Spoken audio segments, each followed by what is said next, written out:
Los criminólogos dicen que no existe el crimen perfecto. Lo que existe es el crimen mal investigado. Siempre, en cualquier investigación, aparece una pista clave que lleva hacia el asesino. Encontrémosla juntos, repasando este caso abierto. Hola a todos, mi nombre es León, y en cada video repasaremos todos los detalles de los más terribles casos criminales. Antes de empezar, no te olvides de suscribirte y dejar tu me gusta para que pueda seguir trayéndote el mejor contenido de investigación. Recuerda también activar la campanita, ya que estaré subiendo videos 3 veces a la semana. Empecemos. El caso de Catherine Cesnik.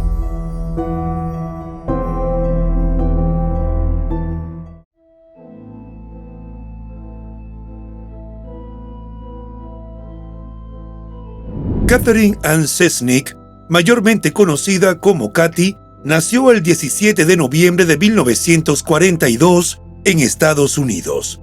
Fue la mayor de las hijas de Joseph Frank Cesnik y Ann Patricia Omulak Cesnik, una pareja católica. La chica nació y creció junto a sus hermanas menores, Marilyn, Ann y Carol, en el barrio Lawrenceville de Pittsburgh, en Pensilvania.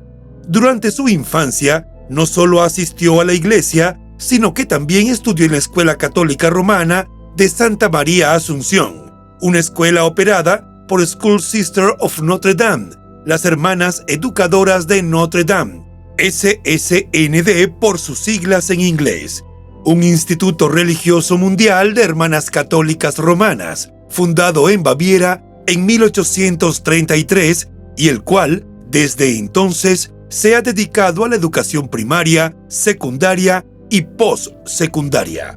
Siendo una adolescente, Katy asistió a la escuela secundaria católica St. Augustine. Siempre quiso enseñar a otros, dar apoyo y consuelo a los desfavorecidos, y por eso contempló ingresar a la vida religiosa. Luego de graduarse en la secundaria, Katy se trasladó a Baltimore, donde ingresó a la School Sister of Notre Dame en 1960. Su hermana Marilyn recordó que cuando Katy ingresó en el convento, tenían días de visita y sus padres acudían sin falta a cada una de esas citas, llevando consigo a sus 3 hijas menores. Aunque para los padres era difícil la distancia con Katy, quien más sufría la separación era Marilyn.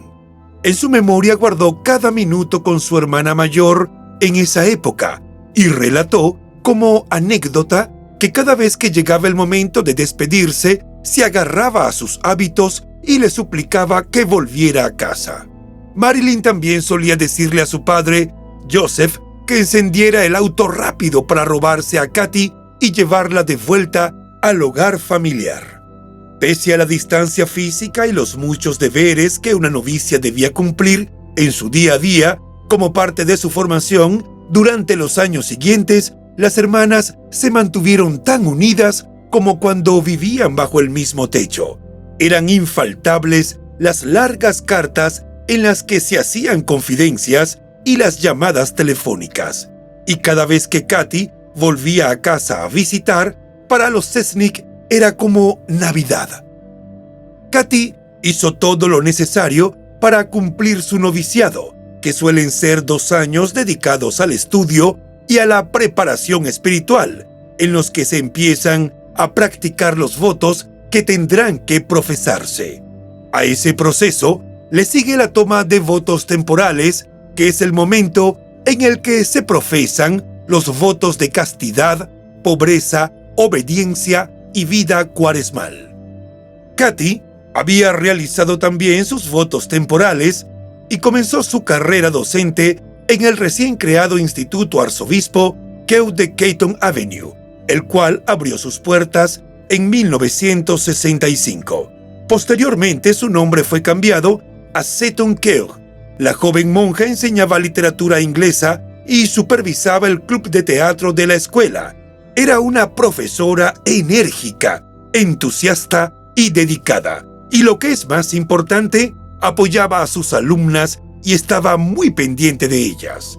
En la vida real, Katy era una versión de María, el personaje de Julie Andrews en el film La novicia rebelde. Eso refirió Hoskins, una de sus ex alumnas. Era cálida, exuberante y muy hermosa. La monja tocaba la guitarra y escribía musicales para que las estudiantes actuaran en el teatro.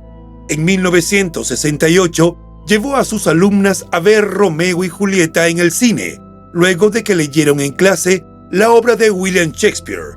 Katy inventaba juegos de palabras para fomentar en las niñas el gusto por aprender otras palabras nuevas, incluso más oscuras, retadoras y complejas. Como hicieron muchas religiosas en los turbulentos años 60, la hermana Katy pidió permiso para tomarse un año sabático de la Orden de las Hermanas Educadoras de Notre Dame. Esa petición la formuló en 1969 porque estaba llena de inquietudes. Quería hacer más de lo que podía hacer dentro de los límites de la orden. Según relató Marilyn, su hermana mayor, pensaba que tenía más potencial del que le permitían explorar dentro de la institución. La hermana Katy se trasladó de Kew a un colegio público de Baltimore y pidió una excedencia que consistía en un permiso especial para dejar de ejercer sus funciones en la orden durante un tiempo. Se lo concedieron y Katy empezó a dar clases en Western High School a partir del otoño de ese mismo año. Katy era una criatura de hábitos regulares, no solía llegar tarde y la mayoría de su tiempo lo dedicaba a estudiar y a compartir con sus alumnas.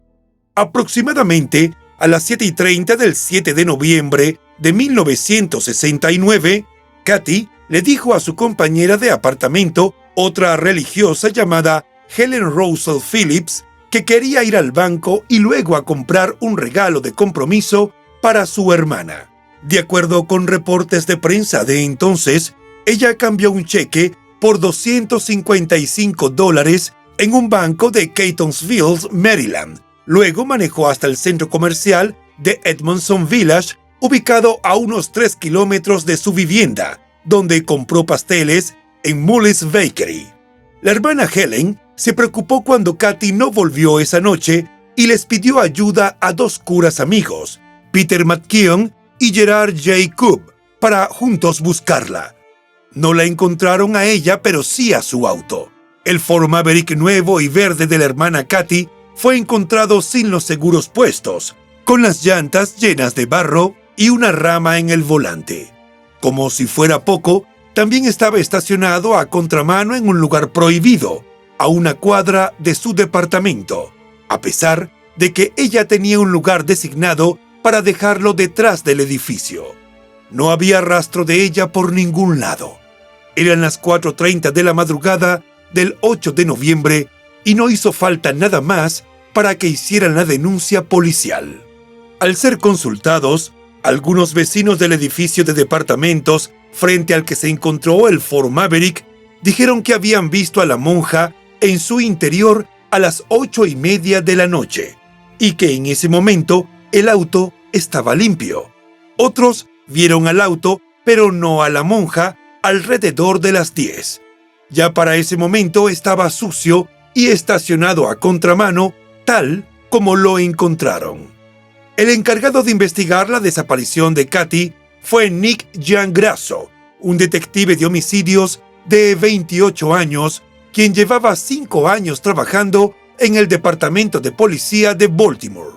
Nick encabezó las investigaciones durante los 2 meses en que Katy fue dada por desaparecida. Luego, tuvo que dejar el caso en manos de los detectives del condado de Baltimore por un tema de jurisdicción. Este cambio ocurrió a partir del 3 de enero de 1970, cuando 2 cazadores descubrieron el cuerpo de Katy en una zona boscosa cerca del Monumental Avenue, en la zona de Lansdowne, en Baltimore. Una autopsia determinó que murió por un traumatismo con un objeto contundente en la cabeza. En 1970, Los archivos obtenidos por el Baltimore Sun explicaron que era imposible determinar si la hermana Kathy había sido o no agredida sexualmente. Sin embargo, la posición del cuerpo y la disposición de la ropa apuntaban a esa conclusión. La policía también determinó que Kathy habría tenido que caminar o haber sido llevada al lugar específico donde se encontró su cuerpo. Nick habló del caso muchos años más tarde, cuando él tenía 78 años, y reveló detalles muy llamativos. Dijo que pasó tiempo dedicado a indagar sobre la desaparición y posterior asesinato de la hermana Kathy, como para darse cuenta de que había un nexo sospechoso entre el departamento de policía y la iglesia. Nick señaló que para él era claro que el auto había sido devuelto al complejo de departamentos sin señales de pelea, algo que para él demostraba que ella no había sido víctima de un robo al azar o un asalto. Para el especialista, todo indicaba que quien se la llevó debía ser algún conocido. El primer sospechoso en las investigaciones de Nick era Gerard, un sacerdote jesuita. Gerard fue uno de los curas a los que llamó la compañera de departamento de Kathy cuando la joven monja no regresó de hacer sus compras, y fue él quien llamó a la policía para reportar la desaparición. Gerard sostenía una relación romántica con la hermana Kathy en ese tiempo. 2 años atrás, antes de que él se ordenara como sacerdote y antes de que ella ofreciera sus votos finales, Gerard le propuso matrimonio y aunque Kathy lo rechazó, siguieron pasando tiempo juntos y escribiéndose cartas de amor. 3 días antes de la desaparición, Gerard la llamó desde un retiro católico para decirle que la seguía amando y que estaba listo para dejar el sacerdocio por ella y esperaba que ella colgara los hábitos para casarse y formar juntos una familia. La policía lo interrogó, pues pensaban que quizá por el dolor del rechazo de la hermana Kathy, frustrado y despechado, le había dado muerte. Pero él tenía una coartada para la noche en que Kathy desapareció. Gerard y otro sacerdote habían ido a cenar al centro de Baltimore y luego vieron la película Easy Rider, traducida como Busco mi destino, en un cine cercano. Gerard mostró los recibos y un boleto del autobús, además de que él y su colega pasaron 2 pruebas de detector de mentiras, así que fue descartado como sospechoso. Se supo que posteriormente dejó la Iglesia Católica y se convirtió en un ministro metodista, lo que le permitió tener una esposa. A sus 83 años, vivía retirado junto a su pareja en Nueva Jersey. Durante sus investigaciones, Nick entrevistó a media docena de curas que conocieron a Kathy, pero siempre le pareció que nada tenía mucho sentido. Posteriormente, luego de muchas entrevistas, el nombre de un sacerdote en particular siempre salía mencionado: el padre Anthony Joseph Maskell, quien trabajaba con la hermana Kathy en la secundaria Kew. El detective dijo que trató de entrevistarlo varias veces sobre la desaparición de la monja, ya que lo consideraba una persona clave, pero siempre lo eludió. Cuando él llegaba a buscarlo, nunca estaba disponible. Anthony nació en Baltimore, Maryland, Estados Unidos, el 13 de abril de 1939. Fue hijo de Joseph Francis Maskell y Susie Helen Jenkins, y creció en el noreste de Baltimore junto a sus padres y su hermano Joseph Thomas. Aunque su primer nombre era Anthony, prefería que lo llamaran Joseph, en referencia a San José. Tras graduarse en el Colbert Hall College High School, ingresó en el seminario de Santa María de Roland Park para recibir formación sacerdotal. A partir de ese momento, pasó a ser más conocido por su apellido, y así lo nombraremos en nuestra historia de hoy, en vista de que los hechos en los que participó corresponden a su vida como sacerdote. Maskell fue ordenado sacerdote el 22 de mayo de 1965 a los 26 años. Sus compañeros lo describieron como profundamente inteligente y fascinado por la psicología. En 1972, obtuvo un máster en psicología escolar por la Universidad Estatal de Tucson y después un certificado de estudios avanzados en asesoramiento por la Universidad Johns Hopkins. Tras su ordenación, Maskell trabajó en el Sagrado Corazón de María de Baltimore de 1965 a 1966. Luego, se trasladó a la iglesia de San Clemente de Lansdowne, donde trabajó desde 1966 hasta 1968, y después fue a Nuestra Señora de la Victoria entre 1968 y 1970. Simultáneamente, trabajó en el Instituto Femenino Arzobispo Kirk de Baltimore de 1967 hasta 1975, donde ejerció labores como consejero y capellán. Fue allí donde coincidió con la hermana Katy. De acuerdo con el detective Nick, en Baltimore en 1969 era muy difícil e incluso imposible investigar a un sacerdote por cualquier delito. La arquidiócesis de Baltimore es la más antigua en Estados Unidos y la iglesia la considera como la principal jurisdicción católica en el país. Más de la mitad de los residentes de Baltimore se consideran católicos. Maskell, en particular, era un blanco fácil. En ese tiempo, él era el capellán de la policía del condado de Baltimore, de la policía del estado de Maryland y de la Guardia Nacional de Maryland. El cura había sido dotado con un radar de la policía y una pistola cargada que llevaba a todos lados. Bebía cerveza con los oficiales en un bar local y a menudo acompañaba a los patrullajes de sus amigos por las noches en respuesta a ofensas menores o para cazar a parejitas de adolescentes besuqueándose en sus autos en zonas poco transitadas. Bob Fisher, el dueño de un taller de reparación de autos en el suroeste de Baltimore, donde Maskell llevaba su auto en sus días de descanso, recordó que el cura se jactaba, sin rubor alguno, de los privilegios que tenía con la policía. De hecho, alardeaba de sus contactos ante cualquiera que lo escuchara. El hermano mayor de Maskell, Tommy, era considerado un héroe policial, ya que recibió un balazo cuando trató de evitar un asalto. Perseguir a Maskell en ese entonces hubiera significado ir en contra de las reglas no escritas por las que operaba la policía. Eran como una familia. Si se involucraba a un policía, se involucraba a toda la familia que se concentraría en ayudar a su pariente. Por eso cuando Nick descubrió que el hermano de Maskell era un teniente, sabía que eso sería un problema para la investigación. El detective Nick sintió mucha presión de sus superiores para que dejara en paz al sacerdote y a otros miembros del clero. Pero a sus ojos, que el cuerpo de la hermana Katy se hubiese encontrado fuera de su jurisdicción, dentro del condado de Baltimore, donde Maskell era el capellán, no era coincidencia.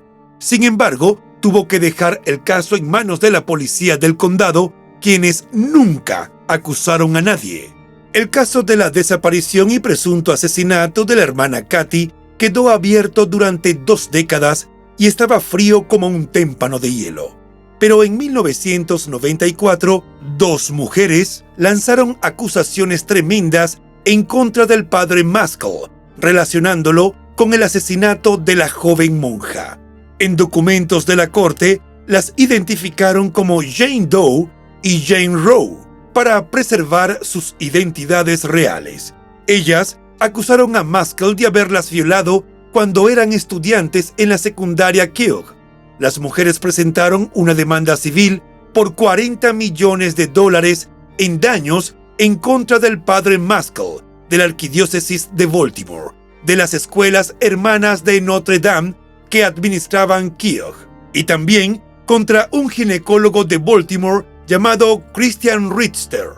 Las mujeres le temían a Maskell y sus viejos amigos policías, por lo que no usaron sus nombres verdaderos en ese tiempo. Pero Maskell murió en 2001 y Jane Doe y Jane Roe finalmente pudieron hablar en público. Sus nombres reales son Jean Wenner y Teresa Lancaster. En la actualidad, Jean es una reflexóloga certificada y miembro de una muy extendida familia católica de Baltimore. Teresa, de 66 años, es abogada en la costa este de Maryland y también escribió un libro sobre su experiencia como estudiante de Kew. Jean, quien afirmó que Maskell la había llevado a ver el cadáver de la hermana Kathy antes de que lo hallaran los cazadores, ofreció detalles del cuerpo que solo eran del conocimiento de los investigadores y que nunca habían trascendido, informó el Baltimore Sun en 1994. Los detectives al principio se mantenían con escepticismo respecto de sus declaraciones de que había gusanos en el rostro de Kathy, puesto que los cadáveres no se agusanan, por lo general, en las frías temperaturas de noviembre. Sin embargo, una autopsia reveló que, de hecho, había gusanos en la garganta de Kathy, un detalle que no era del conocimiento del público. Jean dijo que durante décadas ella había enterrado sus recuerdos de lo que sucedió en la secundaria, pero a partir de 1992, cuando en un anuario escolar vio fotos lado a lado de Maskell y el padre Neil Ferris, director de servicios religiosos, comenzó a recordar por partes el abuso sexual del cual fue víctima. Las fotos detonaron recuerdos oscuros y dolorosos, afirmó, y los detalles comenzaron a resurgir lentamente. Aunque Teresa siempre se acordaba de los abusos en Kew, ella también reprimió algunos de los detalles para proteger su hogar. Dijo que evitó pensar y hablar del abuso mientras su devota madre estaba viva, pues estaba segura de que de enterarse eso la iba a destruir. Sin embargo, para cuando su madre murió en 1993, Teresa comenzó a pensar sobre las cosas horribles que le pasaron en la secundaria. Incluso llegó a tener pesadillas donde gritaba en mitad de la noche y eso generaba una gran preocupación en su esposo Randy. Las víctimas a menudo confunden algunos de los detalles de eventos traumáticos. Sin embargo, los relatos de Teresa y Jean fueron corroborados en registros de la corte y mediante entrevistas con otras 8 estudiantes de Kew, 4 que también fueron víctimas de abuso por parte de Maskell y otras 4, según dijeron, tuvieron la fortuna de poder rechazar sus ataques. Además, Sean Clare, un portavoz de la Arquidiócesis de Baltimore, dijo que la iglesia había reconocido que a Maskell se le acusó de manera muy creíble de abuso de menores. Kew era una escuela católica tradicional, en donde a las estudiantes se les obligaba a llevar faldas de pliegues por debajo de las rodillas y blusas abotonadas hasta el cuello. Pero no pudo ser inmune a la contracultura de los años 60. Exalumnas del colegio dijeron que en la oficina de Maskell, así como en la rectoría adjunta, donde vivía, el cura ofrecía a las chicas un ambiente relajado en donde ellas podían hablar con libertad sobre el sexo y las drogas, podían beber alcohol y fumar cigarrillos en su sofá de terciopelo rojo, a la vez que pedían ayuda para lidiar con sus padres tradicionalistas. En la cumbre de la revolución sexual, Maskell se encontraba en inmejorable posición de explotar la atmósfera experimental y rebelde de fines de la década y principios de los 70. En ese tiempo tan confuso, el sacerdote ofrecía un embriagante cóctel de liderazgo espiritual, hipnosis, bebidas y píldoras. En medio de todo ese extraño y oscuro submundo, Kathy era una especie de faro que esparcía su luz, inclusive sin saber todo lo que estaba ocurriendo. La forma en que ella trataba a sus alumnas y la calidez que les proporcionaba era lo que hacía más humana a la estancia de muchas de ellas en ese lugar. Maskell era un carismático joven de menos de 30 años cuando comenzó su labor como capellán de Kew en 1967, 2 años después de la apertura del colegio. de espalda ancha, ojos azul claro, descendiente de irlandeses, el cura también fungía como el consejero psicológico de la escuela. Exalumnas de Keogh dijeron que Maskell utilizaba su encanto, su preparación psicológica y su autoridad moral para bajar la guardia de las jóvenes y así manipularlas. Su blanco eran las estudiantes con problemas. Maskell solía preguntar a las chicas si tenían problemas en casa, si tenían relaciones sexuales con sus novios o si utilizaban drogas. Alegaba que solo quería lo mejor para ellas, pero utilizaba la confianza que depositaban las chicas y las confesiones que hacían buscando el perdón de Dios para amedrentarlas y hacerlas sentir culpables de sus errores, y peor aún, para que se creyeran las causantes de los abusos involuntarios sufridos. Teresa relató que cuando ella estaba en primer año de secundaria, en 1970, fue a la oficina de Maskell para hablar con él sobre algunos problemas en casa.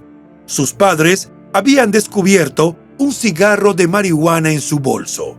Además, a ellos no les gustaba el chico de pelo largo con el que ella salía.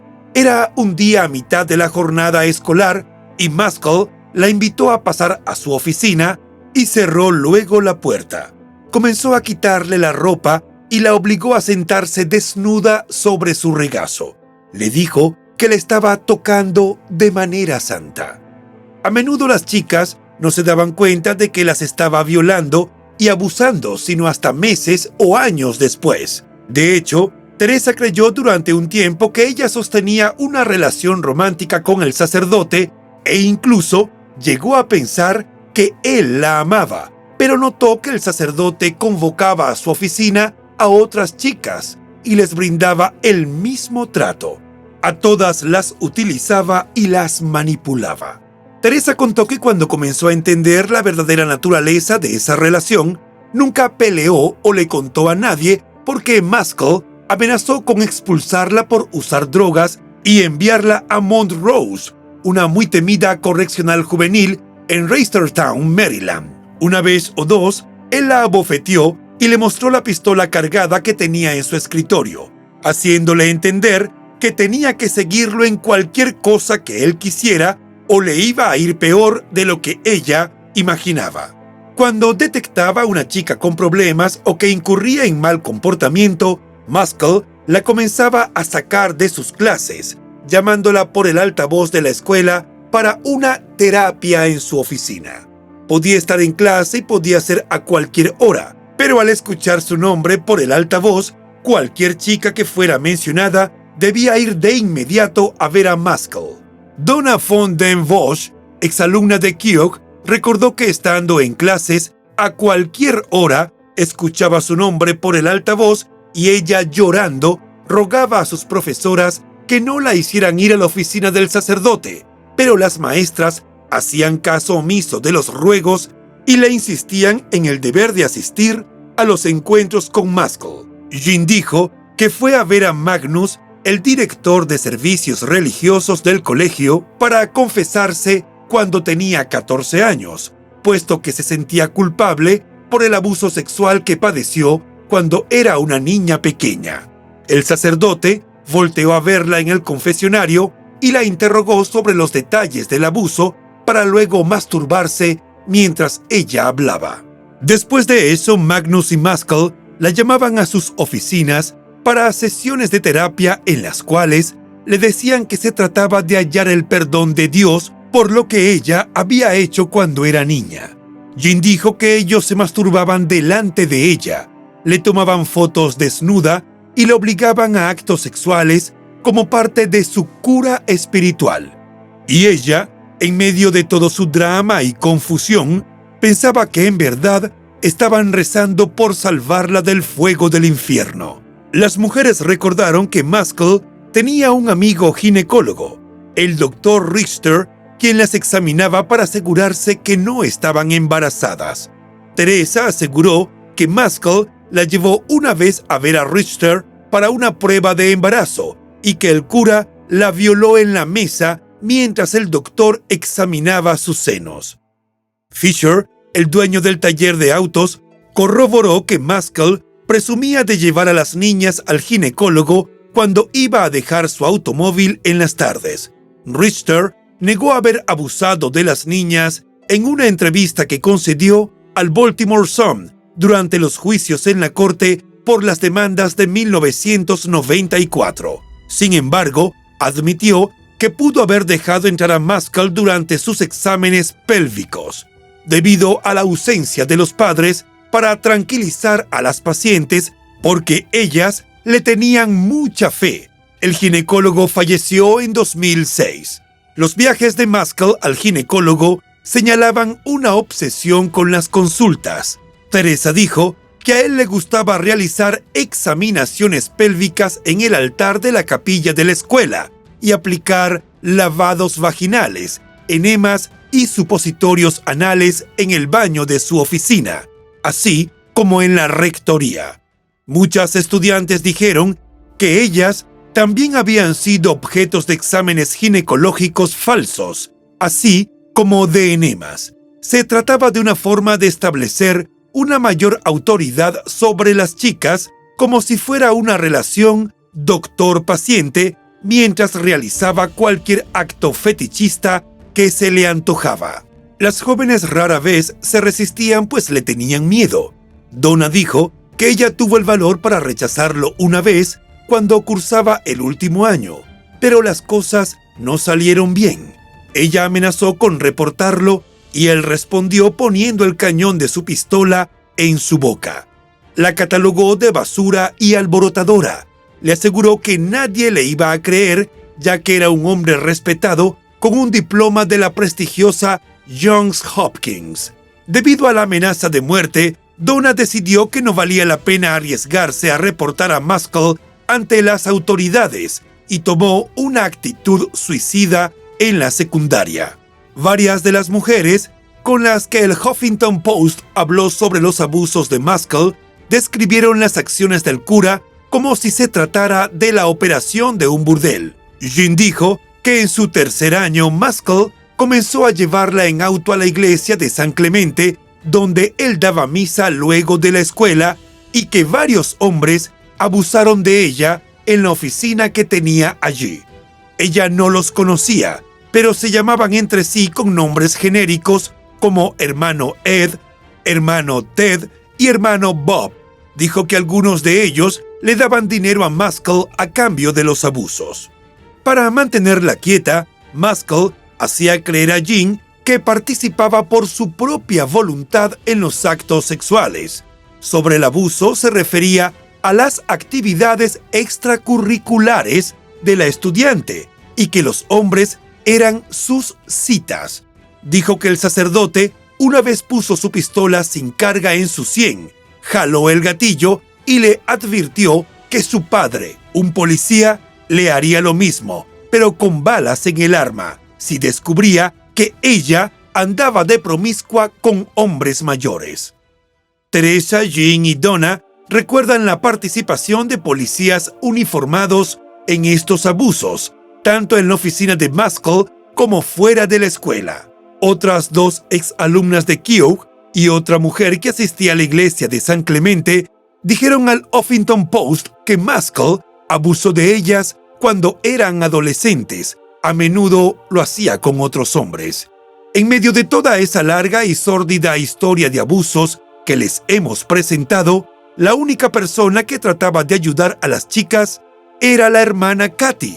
Jean dijo que en 1969, al final de su segundo año de secundaria, Kathy se quedó un rato a solas con ella en el salón y le preguntó si los sacerdotes la estaban lastimando. Jean le confirmó con mucho miedo que sí, y la monja, afectuosamente, le dijo que se fuera a casa y que disfrutara del verano.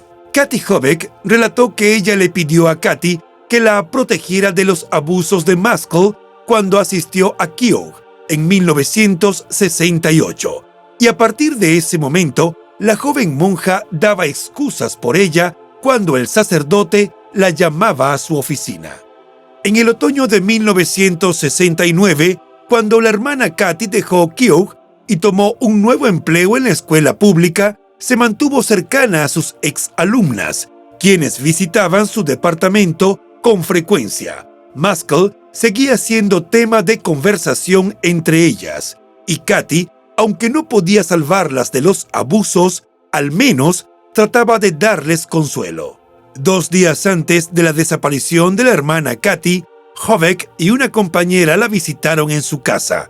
Ella les preguntó si Maskell seguía molestándolas y ellas respondieron que no.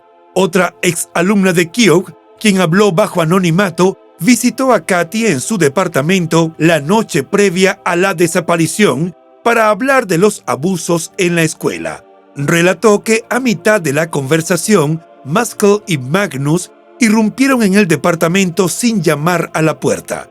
Luego ella fue forzada a salir de la vivienda. Al día siguiente en la escuela, Maskell la llamó a su oficina y con la pistola en una mano le dijo que si le contaba a alguien del abuso, la mataría a ella, a su novio y a toda su familia. Desde entonces, su silencio sirvió para proteger a su familia y el anonimato fue la única manera de evitar represalias.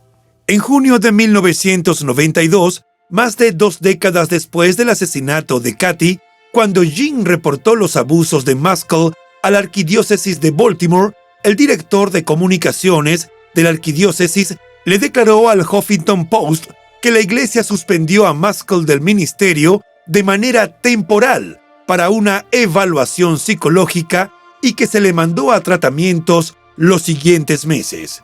Según la versión oficial, en ese tiempo la arquidiócesis intentó corroborar todas las acusaciones y buscar otras víctimas adicionales, pero tras varios meses de búsqueda infructuosa, la arquidiócesis regresó a Maskell al ministerio. A pesar de que la iglesia aseguró que no encontró otras víctimas que corroboraran las acusaciones de Jean, los abogados pudieron hacerlo sin problemas.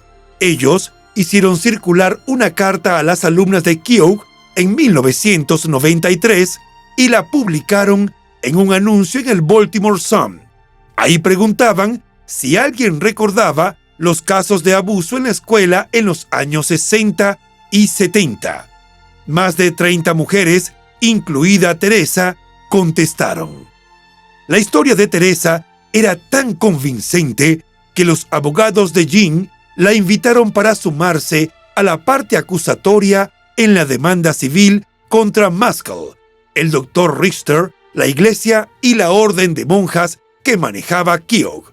Era una forma de hacer justicia y también de reivindicar a Katy, cuyo asesinato seguía impune. Maskell y Richter negaron los abusos con vehemencia y en 1995, tras un juicio muy visible, el caso se sobreseyó en la corte debido a un tecnicismo. De acuerdo con las leyes de Maryland, las víctimas de abuso sexual tienen 3 años a partir de que terminó el abuso o de cuando se descubrió el hecho para presentar una demanda civil. Los abogados de las mujeres argumentaron que como Jean y Teresa apenas habían comenzado a recordar partes del abuso, estaban dentro del período de 3 años. Sin embargo, la iglesia presentó a un experto en recuerdos falsos, el psiquiatra católico Paul Mayhew, quien en los 90 argumentaba con éxito en los tribunales que los recuerdos de abuso sexual de menores no pueden suprimirse para luego ser recordados.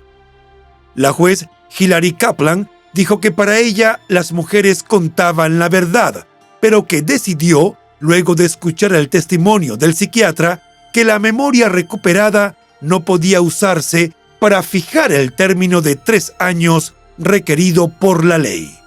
Las víctimas no ganaron en la corte, pero sus testimonios llevaron a la policía a investigar a Maskell por violación y homicidio. La búsqueda de evidencias no rindió frutos hasta que un sepulturero llamado William Story llamó a la policía y les dio un dato. Story, el encargado del cementerio de la Santa Cruz, dijo que Maskell le había ordenado cavar un hoyo de 4 por 4 metros en el panteón en 1991 para enterrar cajas con archivos confidenciales. El sepulturero entregó un mapa a mano indicando el lugar. En agosto de 1994, la policía desenterró las cajas que contenían básicamente evaluaciones psicológicas de las estudiantes que él había tratado. Un policía que colaboró con la investigación de estas víctimas bajo el alias de Garganta Profunda dijo que por lo menos una de las cajas también contenía fotos caseras de menores desnudas, lo cual hubiera bastado como evidencia para arrestar a Maskell por posesión de pornografía infantil. Pero esas fotos nunca llegaron al cuarto de evidencias. El detective dijo que inexplicablemente desaparecieron luego de que se exhumaron las cajas y el Baltimore Sun reportó simplemente que contenían pruebas psicológicas y cheques cancelados. La policía siguió buscando evidencias, pero Maskell se mostraba tan evasor y bien relacionado como en 1969.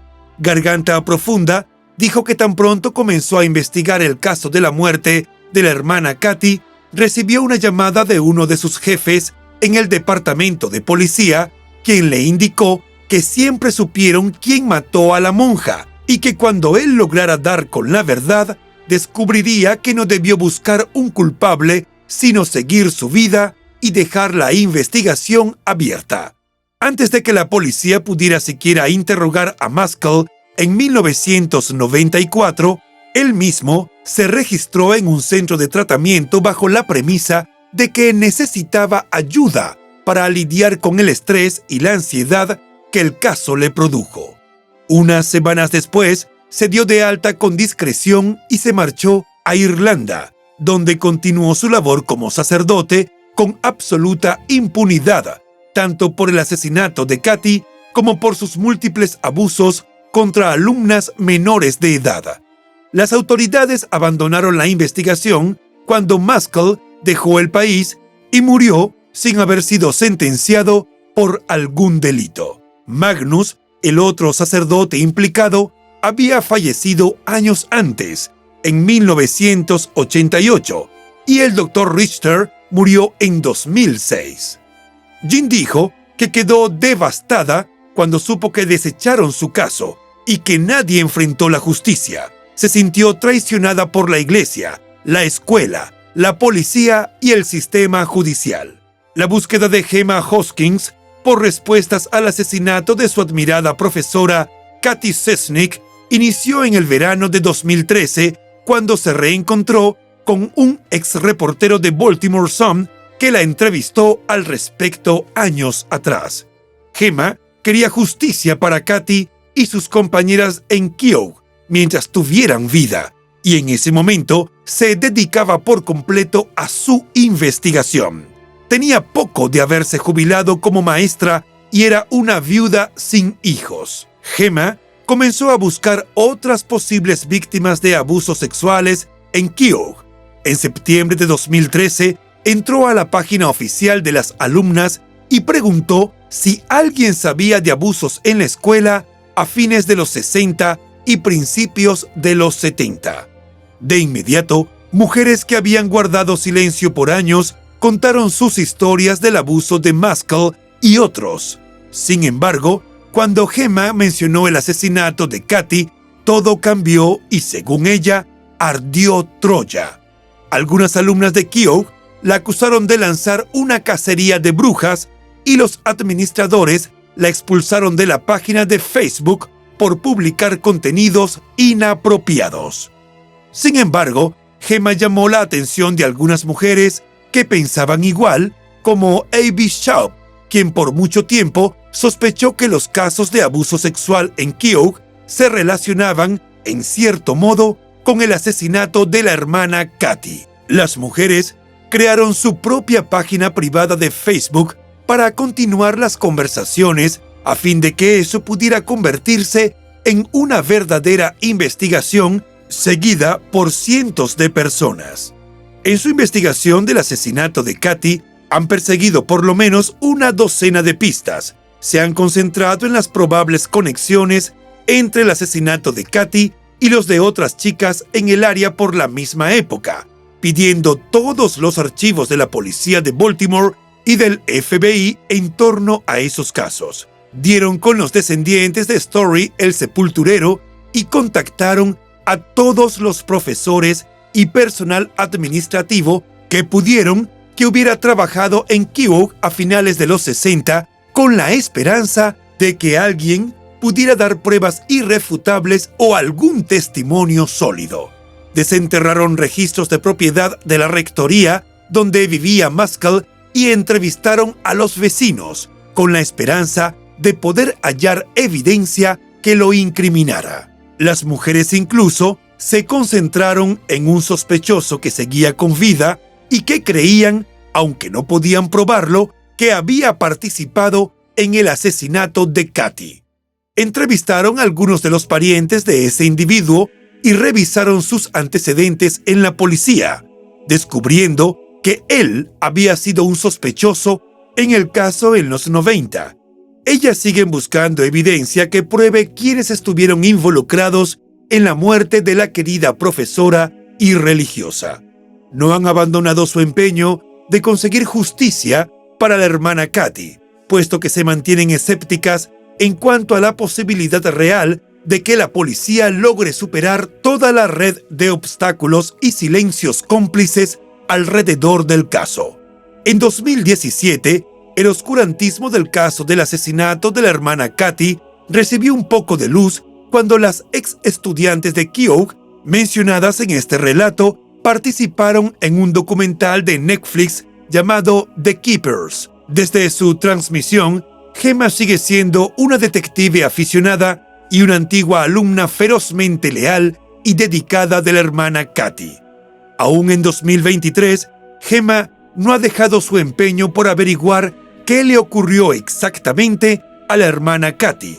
Además de ser muy activa en el grupo oficial de The Keepers en Facebook, Gemma se ha unido al podcaster de investigación Shane Waters para explorar más a fondo el caso. Gemma sigue publicando artículos relevantes, hablando con supervivientes y recaudando dinero para el Fondo de Supervivientes de la hermana Katy Sesnick en las redes sociales. Abby, la coinvestigadora de Gemma, sigue trabajando duro para averiguar qué le ocurrió exactamente a Katy y defender a los supervivientes de casos de abuso. Jean sigue contando con valentía su historia de horribles abusos durante su estancia en el instituto y esperando que Katy reciba la justicia que merece. Teresa sigue ejerciendo con éxito como abogada en Edgewater, Maryland, donde actúa como defensora de las víctimas de abusos sexuales. En total, la iglesia ha pagado $472,000 en indemnizaciones a 16 de las presuntas víctimas de Maskell, según el Baltimore Sun, así como otros $97,000 en servicios de asesoramiento. La Red de Víctimas de Abusos de los Sacerdotes, una organización estadounidense, dijo que los fiscales de la ciudad de Baltimore han acusado a solo 3 de los 37 sacerdotes que han sido señalados por abuso sexual desde 1980.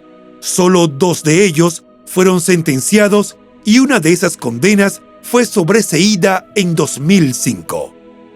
Aunque la preponderancia de las pruebas sugiere que el padre Maskell cometió actos de abuso sexual en Keogh, muchos de sus antiguos feligreses, familiares y amigos siguen defendiéndolo, incluidos antiguos miembros de la policía del condado y de la policía estatal que todavía, en 2023, lo definen como un sacerdote maravilloso y un amigo leal.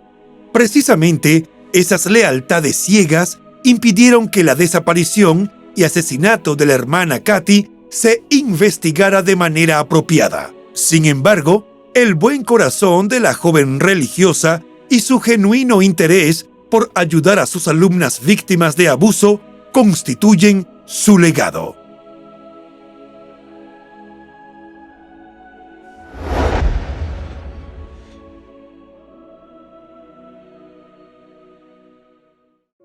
Y bueno, hasta aquí el caso de hoy. Como siempre agradezco tu apoyo a mi trabajo. Si te suscribes, das un me gusta y compartes este video, me ayudarás a seguir creando contenido. Hasta pronto.